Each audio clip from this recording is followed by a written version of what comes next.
while some people join terrorist groups. I mean, security is our day-to-day business, but you will never provide dreams and perspective to our young people with security. At a point of time, why do they choose to go to crazy people and to jihadists and so on? It's because they need opportunities, economic opportunities, but they need dreams, perspective, their own culture. They need to have sort of ownership on new perspective and new dreams. And I do believe it's part of that and what we can provide. First of all, I think the main plan is an African plan. And France is not the one to solve or fix African situations. I mean, this is a past period.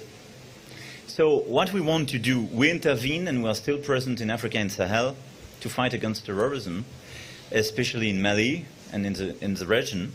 And we will stay as long as it is requested by our friends, and especially Mali, and we discussed yesterday about this issue. But what's important to me is how the African governments in different African countries organize themselves to fight against terrorism and get rid of these people, and especially jihadism. That's why I do accompany and I do promote the G5 Sahel initiative. And I think the forces organized and where Nigeria is a cornerstone player with Niger, Chad, and Cameroon is very important with Boko Haram. I think first we have to increase the pressure. Yesterday with our friends from G5 Sahel, we worked very hard on the different operations to come. And I think we have to increase the pressure on the operations against this jihadist. We can fix the situation in the coming months. And obviously France will remain present in Sahel as long as they want it. But when I look at the past months, we increased our results and we delivered concrete results in North and West Mali with, I mean, for me, positive outcomes. Now, what we have to better understand is why so many people are convinced to join these jihadists and these terrorists. Because of sometimes economic or ethnic crisis. And that's where it's very important to build not just a security approach, but a stabilization approach at the same time, to provide new opportunities to these people and convey two messages. Your government will take care of you, I mean provide security. But second, your government can provide opportunities to you. And the best opportunity is not to join crazy people and get a belt of bombs and make crazy things. It's not an opportunity. It's an opportunity not to have any more opportunities. And I think it's very important in that. So that's why I want to accompany all the different leaders and governments whose main objective is precisely to provide an inclusive economic project. I would say inclusive economic and cultural project, where you provide the way for your young people to get education, jobs, but as well to be proud of what you are. I think it's extremely important. Because in a certain way, what we are experiencing today, and you know, Europe is also threatened by terrorism, that's a moral crisis. That's a cultural crisis. So it's not just an issue about security. It's too easy. It's to remind Nigerians where we were before we came, where we are now, and what we have been able to do in between with limited resources. So we need you all the time to make progress and stabilize our own countries. Thank you very much, Mr. President. Yes, Mr. President, distinguished ladies and gentlemen, our discussions on one-to-one basis is around security, especially in the Sahel, the economy of the region, and how it can be successfully and politically integrated. Now, this takes a lot of time to discuss, but for Nigeria, what I personally emphasize is the inter-basin transfer of Lake Chad and the Sahel security. What France is doing, we all know, in trying to stabilize the region, especially in dealing with G5. In our own case, you can all recall when I came to this office, my first port of call was Chad, Niger, Cameroon, and Benin. Our neighbors that happen to be former French colonies. This makes a lot of sense. The best thing is to develop good relationship with your neighbors. It will cost you less in terms of material needed for development. And in this respect, I'm very grateful to France for the support we have been getting. The third one, of course, is a question of resources, and our fighting of corruption is contributing to that. And I'm very grateful to the French president for his understanding and his commitment towards this region, towards Nigeria and this region in particular. I think I better leave him with you so that you can interrogate him on whatever I have just mentioned. Thank you very much. What do you think of this new vision of Africa that France wants to convey? And let's put it another way, do you think that going to the shrine is a good idea? Of course, it's a very good idea. That's why the shrine survives. If it were not a good idea, people would have forgotten about it since the death of Fela Ramsam Kuti and the rest of them. People institutionalize it because they value it, and that keeps the young men busy, young men and women very busy.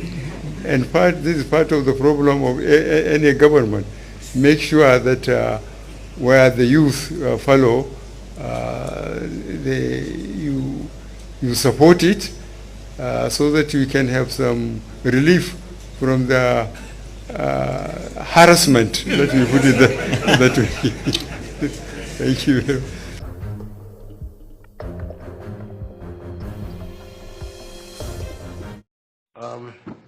I hope that the comments I'm about to make will not offend the questioner too much and some people around here.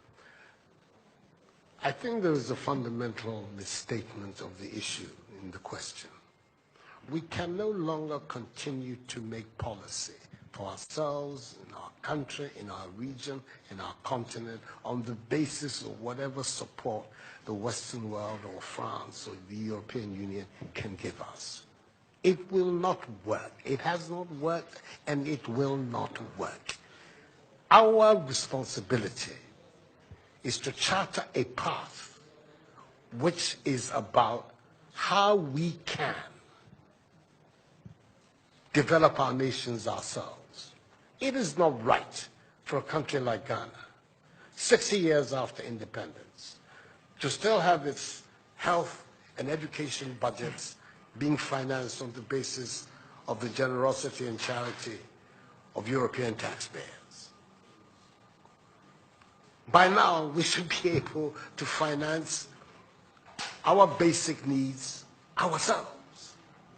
And if we are going to look at the next 60 years as a period of transition, a period whereby we can stand on our own feet, our perspective has not to be what the French taxpayer decides to do with whatever surpluses that they have in France. They're welcome. They're appreciated. Whatever interventions that the French taxpayer through their governments make to us are appreciated. We're not going to lick a gift horse in the mouth. But this continent, with all that has happened, is still today the repository of at least 30% of the most important minerals of the world. It is a continent of vast, arable and fertile lands. It has the youngest population of any of the continents in the world. So it has the energy and the dynamism. We have seen it. These young men who are showing so much resilience and ingenuity in crossing the Sahara, finding ways to go across with rickety boats across the Mediterranean to really, those energies, we want to have those energies working inside our countries. And we're going to have those energies working in our countries if we begin to build systems that tell the young people of our country that their hopes, their opportunity are right here with us. Migration and the movement of people is being presented in a manner which suggests that somehow it's a new phenomenon. There's nothing new about it. It's as old as man, the movement of people. And it has always been linked to the same thing. The failure of where you are to provide you with an opportunity, so you move somewhere else. Those of you who are familiar with 19th century European history would know that the biggest wave of immigration in 19th century Europe, the latter part of it, came from Ireland and from Italy. Waves upon waves, generations of Italians and the Irish people left their countries to seek the American paradise, largely because Ireland was not working, Italy was not working. Today, you don't hear it. Italian young people are in Italy. Irish young people are in Ireland. We want young Africans to stay in Africa. And how are they? And it means that we have to get away from this mindset of dependence. This mindset about what can France do for us. France will do whatever it needs to do for its own sake. And when those coincide with ours, tant mieux, as the French people say. But our main responsibility as leaders, as citizens, is what we need to do to grow our own countries. What are the institutions that work, that would allow us to have good governance, to have accountable governance, to make sure that the monies that are placed at the disposal of leaders are used for the interests of the state and not for those of the leaders, to have systems that allow for accountability, that allow for diversity, that allow for people to be able to express themselves and contribute to fashioning the public will and the public interest.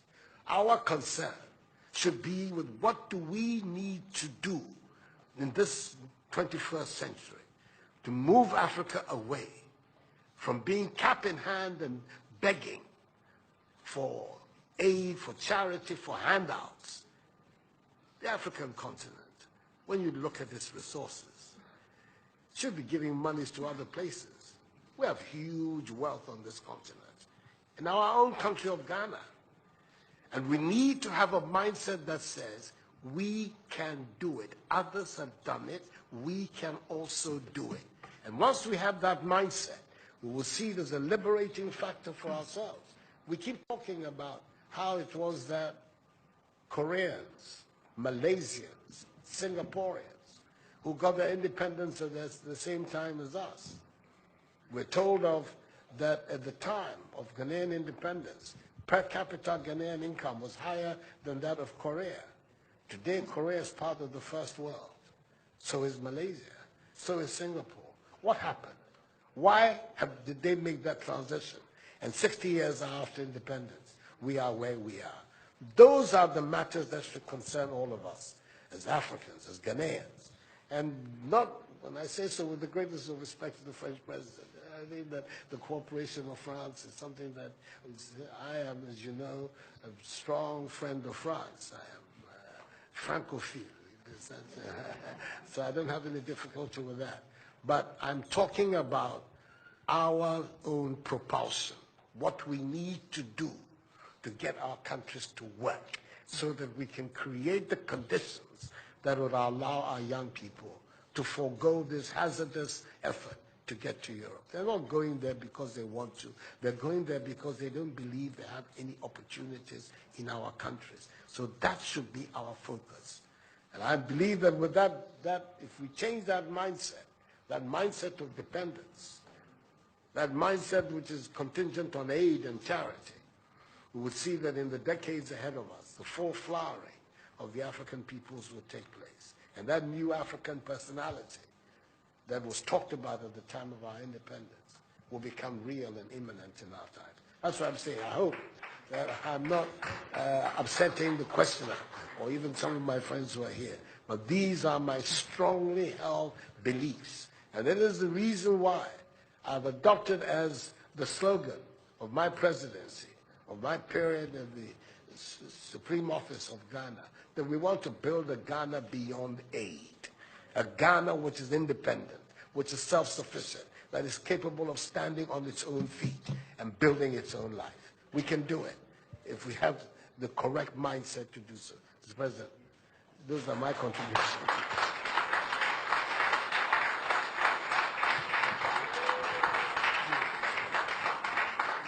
Si vous aviez besoin d'avoir la preuve qu'une nouvelle génération de leaders en Afrique croit dans une nouvelle histoire pour l'avenir et la jeunesse, vous venez de l'avoir. Pour ceux qui pensaient que ce n'était que les mots d'un président français parlant de l'Afrique. Il y a des leaders en Afrique qui veulent une nouvelle relation, qui veulent un avenir pour leur jeunesse dans leur pays, dans leur continent, qui le veulent parce que c'est ce qu'ils veulent écrire. Donc merci pour cela. So, no, we'll be here forever. We'll be here forever. He has a lot of ideas, a lot of very positive things to say. And as you can see, I have my own things to contribute as well. Let's bring it to an end. We're going to, Mr. Macron left Abidjan after a hectic morning, has not had anything to eat. He at least has to have that side of Ghanaian hospitality. So we're going to be interviewing for him to go have some lunch. Thank you very much indeed.